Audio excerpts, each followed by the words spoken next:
안녕하십니까. 김작가 철인의 팁입니다. 오늘은 좋은 책 하나 소개해 드리겠습니다. 짜잔. 부의 미래 누가 주도할 것인가.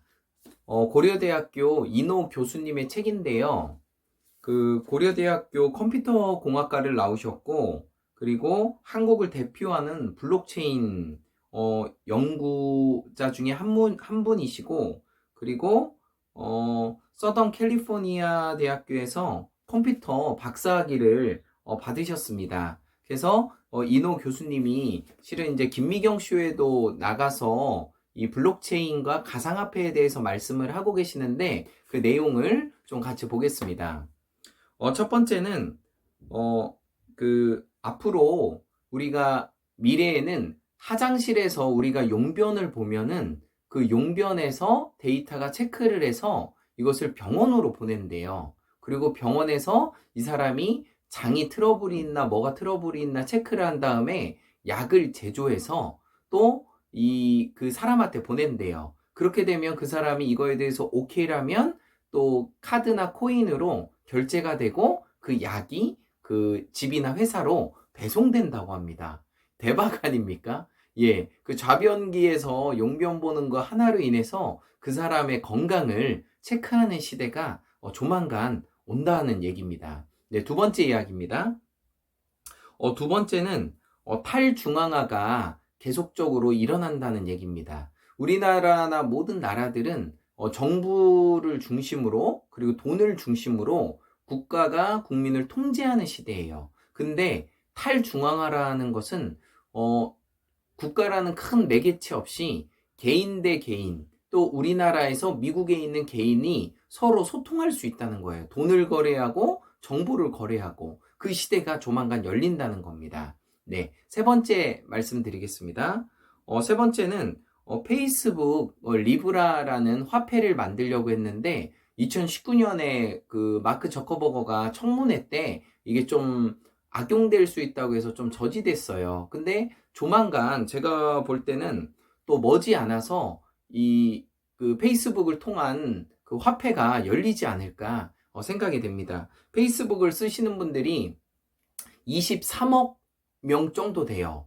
그러니까 세계 인구가 60억 정도 되는데 3분의 1 이상이 이 페이스북을 쓰고 있는 거죠. 그러니까 앞으로 대단한 일들이 페이스북의 리브라를 통해서, 원래 리브라라는 말이 그 화폐의 단위예요.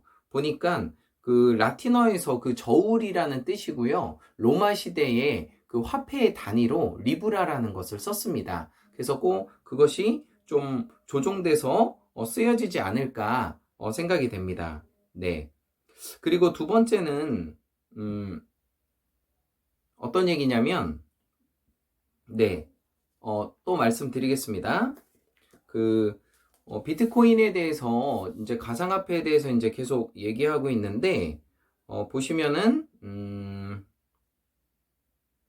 그리고 이제 스티븐 잡스가 얘기했던 말 중에 하나가 미래는 정확하게 예측은 어려워도 방향은 맞출 수 있다고 했습니다. 그러니까 주식이 올라갈지 떨어질지 우리가 그것은 알 수가 없어요. 하지만 앞으로 BBIG, 바이오, 배터리, 인터넷, 게임이 발달할 거다. 이런 건 알 수 있다는 거죠. 그러니까는 방향은 맞출 수 있는 게 미래의 산업을 예측하면 부자가 될 수 있다는 뜻입니다. 다음은 부동산과 금의 자산이 디지털로 바뀐다는 거예요. 근데 이것도 좀 재밌는 게 우리나라도 지금 부동산이 계속 올라가고 있거든요. 또 금값은 최근에 좀 떨어지고 있어요. 그런 것처럼 이런 부동산이라던가 금이라는 것이 디지털 화폐, 가상화폐 이런 쪽으로 점점점 발달될 거라는 것은 이노 교수님도 계속 얘기하고 있는 사실 중에 하나입니다. 네, 다음 보겠습니다. 다음은 미국의 많은 회사들이 가상화폐를 인정하고 있어요. 예를 들면 코인베이스, 이제 가상화폐 거래소를 얘기하는 거고요. 코인베이스는 조만간 상장을 미국 나스닥에서 할 예정입니다. 그리고 페이팔, 이제 페이팔이 현금을 이제 거래하는 이제 카드 회사 같은 데인데, 페이팔에서 가상화폐를 2021년도부터 4개를 인정한다고 했어요. 비트코인, 그리고 또 이더리움, 비트코인 캐시, 라이트코인 이 네 가지를 인정한다고 했기 때문에 앞으로 3억 명 이상이 비트코인을 더 쓰게 될 수 있다는 증거입니다. 그리고 비자 같은 경우도 비트코인에 대해서 상당히 가상화폐에 대해서 긍정적으로 얘기하고 있어요. 네. 그리고 다음 이야기는 재밌는데, 스타벅스 아시죠? 스타벅스가 커피 파는 데가 아니에요. 뭘 파는 데인 줄 아세요?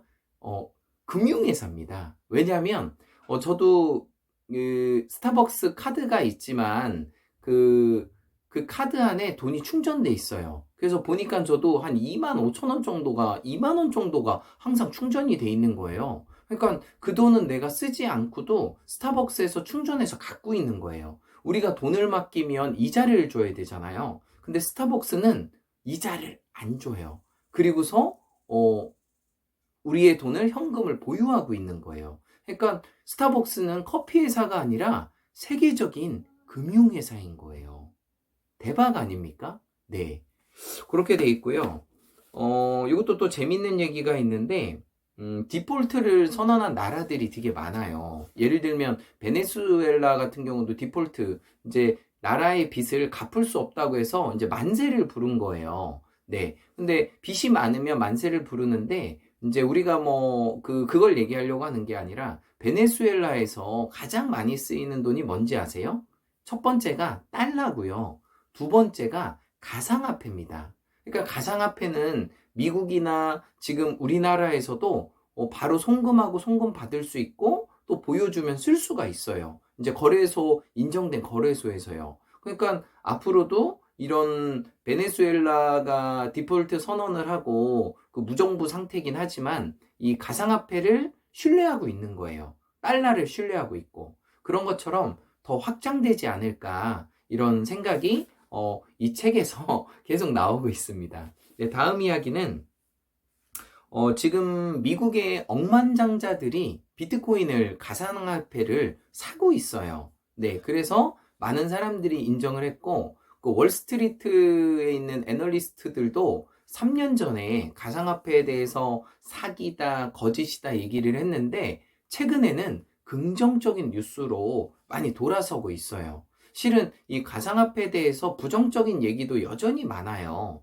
네. 그런데 앞으로 방향 자체가 그쪽으로 가지 않을까. 이런 책에서 이렇게 얘기하고 있습니다. 다음 뉴스는, 2020년 5월이 이제 작년 5월이었죠. 그때가 비트코인 반감기라고 해요.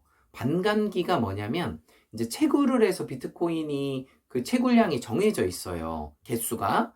그런데 이것이 반으로 채굴량이 떨어지는 걸 반감기라고 해요. 4년마다 한 번씩 일어나고 있고요. 그래서 그 반감기가 이제 공급이 줄어들고 사는 사람이 많아지니까 어떻게 되겠어요? 가격이 올라가게 돼 있죠. 그래서 작년 반감기를 통해서 작년 올해는 비트코인이나 가상화폐의 가격이 올라갈 확률이 상당히 많습니다. 또 조정기간은 오겠죠. 그리고 2024년 5월이 또 다른 반감기가 옵니다. 그래서 2024년까지는 이 가상화폐에 대한 인식과 그런 변화들이 많아질 거라고 생각합니다. 네, 다음 뉴스는